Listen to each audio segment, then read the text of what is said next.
Thank you for listening to Life Improvement Radio. You are listening to a rebroadcast of a previously recorded show. We're live from Miami Book Fair, powered by Life Improvement Radio, the Neil Haley Show. Go to neilhaley.com for information. I got my co-host Eric Remmel from Life Improvement Media and Peter Elvidge from the Perseverance Network. And I can't believe we're almost at the halfway mark of the 5 hours of interviews, and it just seems like it just flew by. And before you know it, football games start at 1 o'clock, but everyone needs to keep listening in live from the Miami Book Fair. And I'm excited to welcome the program author Barry Fellman. He has a book on the 25th anniversary of Hurricane Andrew called Hurricane. Barry, thanks for calling. How are you? Good morning, Neil. Great to be with you.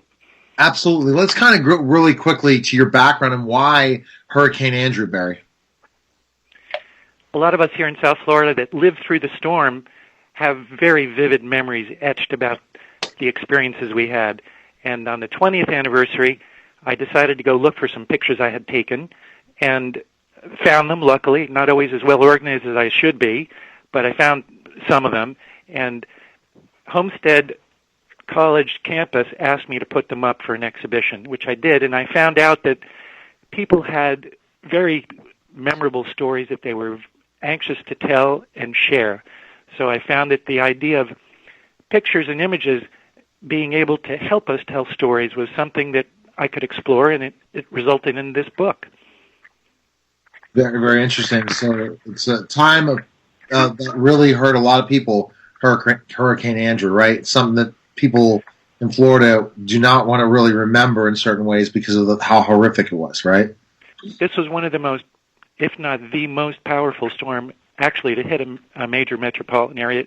It was a Category 5 storm. The recent storms we've had highlight how ill-prepared we still are in many cases because of the Harvey and Irma were much less forceful when they hit, but maybe wider and lasted a longer time and still had very extensive damage. So one of the things we learned after Andrew is that the building codes needed to be beefed up, and they were.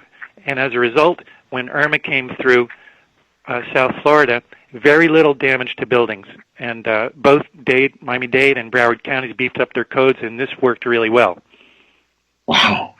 It definitely sounds very interesting. And what concerns me in the fact of the matter is that, so Miami got hit the most, Barry, out of Andrew then, would you say? The other thing, well, Miami got hit, but Miami-Dade County is kind of large. Originally, they thought the storm, 3.5 days out, Hurricane Andrew wasn't even a tropical storm. It's a very extreme, intense meteorological event that really went off the charts in terms of what the science behind the storm development was. We hadn't seen one since like that, and we hadn't seen one perhaps since the hurricane of 26 prior. So hurricanes are inherently unpredictable, and originally the storm was thought to be hitting in Palm Beach County, which is 100 miles north of Miami. But even with our high ability with technology today, we still can't be exact on where it's going to go. We have to give people a range, and it could be 50 miles or 75 miles different by the time the storm actually hits. So that's the important lesson. One of the important lessons is when they tell you you're in a hurricane evacuation zone, you should listen. And we learned several important lessons during that storm that unfortunately, some of which still need to be relearned. Our communication systems is very weak now. They're all based on cell lines. You know, I was curious because I definitely can understand that not only is the hurricane going to hit physically, but it also hits very emotionally. And I bet that when creating and compiling the book, it was probably very emotional, not only for the sake of the stories, but for the sake of the photos. Was that ever like somewhat of a barrier, kind of overcoming some of the emotional ties, or is it more so kind of a driving factor to creating the book? Well, it's a super great question. All of us were traumatized the morning after the storm. The people that were in the areas that were hard hit, some of them had no homes. They had no visible landmarks of even the stores, the street signs. It was like a no man's land, very emotional, as you can imagine. Mm-hmm. So I felt uncomfortable thinking about taking pictures of the destruction in our neighborhoods. But we were very fortunate. My family was very fortunate. We lived just an inch over the line, North Kendall Drive, where the brunt of the storm passed us by. We had a tree fall in the house. Our neighbors were very lucky. The first several days, we took care of what we needed to help each other. Big sense of community. And as a few days passed on, they started to clear some of the major arteries so that supplies and relief efforts could get further down south. Homestead, Florida City were totally decimated. And yes, it was super emotional. And I couldn't even think about taking pictures. But after exploring a little bit, after the first several days, and this is the summer, August, hot, no air conditioning, no electric. It was just a struggle. I ended up being curious after we got settled with the family and our neighbors, what was going on, because communications were down. They were just, it was like no one knew what was going on. It took 7 days for FEMA to even begin to get supplies and efforts down to Homestead and Florida City, and the only way they survived was because the military was brought in. The capability of the military and the organization was really the only way you can respond to a disaster of that scale. And so I wandered around, and I was able to get close enough to the local airport, executive airport, and what I saw just, it was like being in a set of a movie where somebody had invented a whole nother landscape. So I went home after that and thought, wow, I'm an artist, a photographer. Maybe that's something I should approach with my camera. And I did go back for this next several days. I went back with my camera, and this is the story of what I experienced back there. And then subsequently I realized that these pictures were a powerful way to help people tell their stories. And that's what I'm very excited about here, because these pictures are up in an installation at the Porch, the Activity and Event Center at the Book Fair, and people see them, and they're having the memories of the intense experiences they had, and that was the idea of the pictures, to have them with the intense colors and the same kind of visual impact that could spark people to tell their own stories, which, by the way, is very important, I found out. Mm-hmm. And, and I bet for each person, too, that told their story, and then the photographs you provided, kind of was its own set of I guess you could say therapy in some senses, because they wanted to convey a message. They also want to tell their story and have the impact of it being remembered. Not only for the sake of what happened, but also to prevent or to plan for future events. Does that sound about right? I think that you're right on target.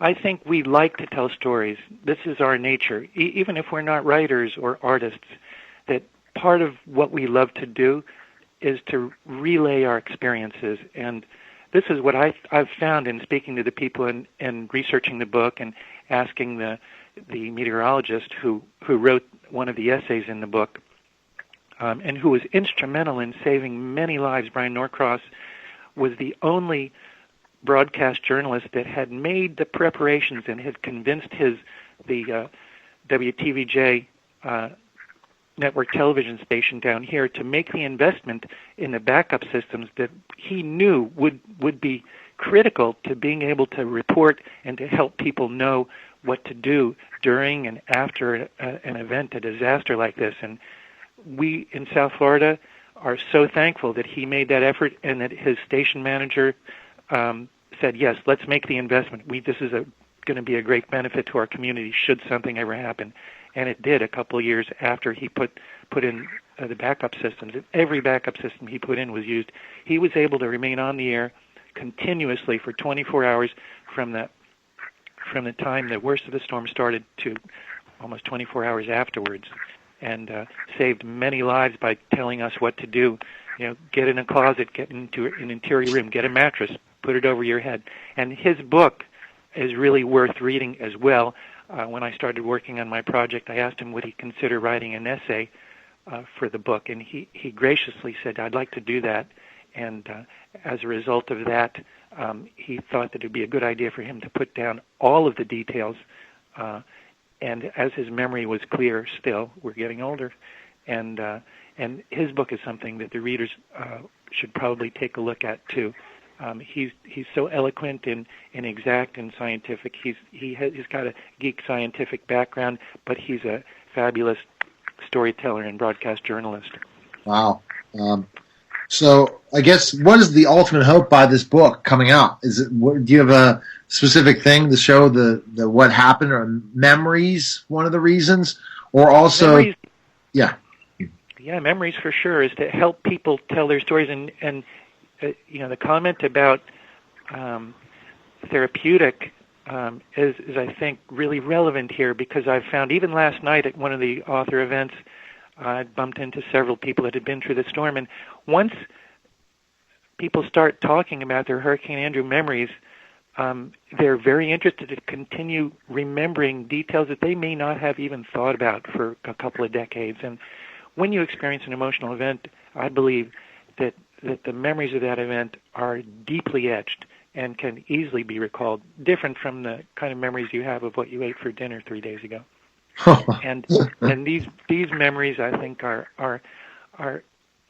they're important for us to express verbally. I think they help us. I think in some way, I don't know exactly how, but in some way, I think they are therapeutic to talk about these deeply etched memories that we have. All right. So, where's the best place we can purchase your book and learn more about you, Barry? Where can we go?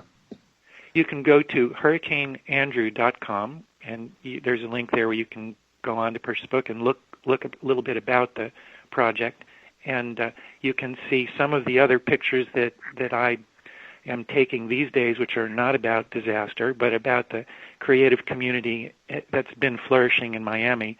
If you go to our Instagram or Facebook page, that's at CVC Miami, Charlie Victor Charlie Miami, both on Instagram and Facebook.